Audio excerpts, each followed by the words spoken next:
My mother-in-law told me that I wasn't family after 30 years of marriage to her son. So, I am going to act like it. My husband and I have been married for 32 years and together since I was 19. My husband Tom is a fantastic man, but an extreme introvert, so I have been the social planner, greeting card sender and gift purchaser for both sides of the family. I couldn't even count the thousands of hours of calls, handmade gifts, and holiday meals I have contributed over the years. I have never had any significant problems with my in-laws, but they have never been supportive, even when I was taking care of my terminally ill mother and two small children, and then working my way through nursing school. We even took money from our HELOC to keep them from losing their house due to their financial mismanagement. I share this background to show why I was so surprised to find out that my mother-in-law did not consider me in the family despite 30 years of participation and contribution. Tom's uncle, Ned, died of COVID in 2022. His wife, Claire, my mother-in-law's sister, was devastated and decided that she couldn't deal with a lot of people at his interment. She only wanted Tom, his sister, her daughter, husband, and my mother-in-law and father-in-law to attend. No problem. My problem came when my mother-in-law explained that it was nothing personal that I'm not invited.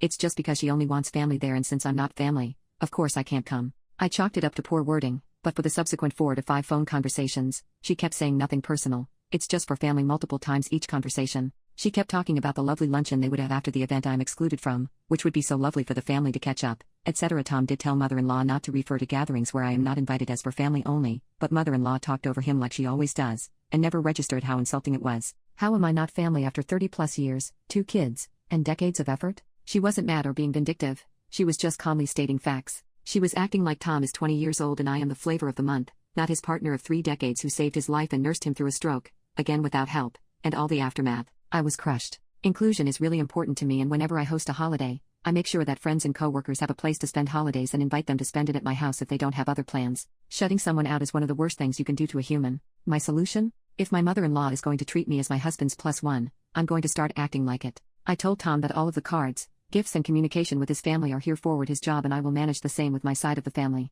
I made him a list of all the birthdays, anniversaries etc. that he needs to pay attention to, and told him that if he wants to have us host something for his family, I will happily cook a lovely meal. Still, he is responsible for the invites, negotiating the menu, etc. I then sent a letter to my in-laws letting them know that Tom and I redivided household duties, and he will now be managing all of the above and that they can contact him and not me regarding social stuff. Tom was not thrilled that he was now responsible for a difficult genre, but I told him that we could trade duties every 30 years and my 30 years are up. Lol. We are now 3 years later, and when Tom says something about a holiday for his family, I remind him that is his arena and whatever he wants to plan is fine with me. Lately, he has been rolling his eyes and saying, "We're still on this? You are holding a grudge, or you really don't want to let this go." I don't think I am holding a grudge, but this is the most hurtful thing ever put on me, and I can't forget how they view me. I don't hate them or discourage or my adult kids' involvement with them, but if I'm not in the family, then I am not going to invest my energy on people who do want me around. Is Tom right? Is 3 years long enough, and should I let it go, especially since they are oblivious and will not change their view anyway? Am I the a-hole?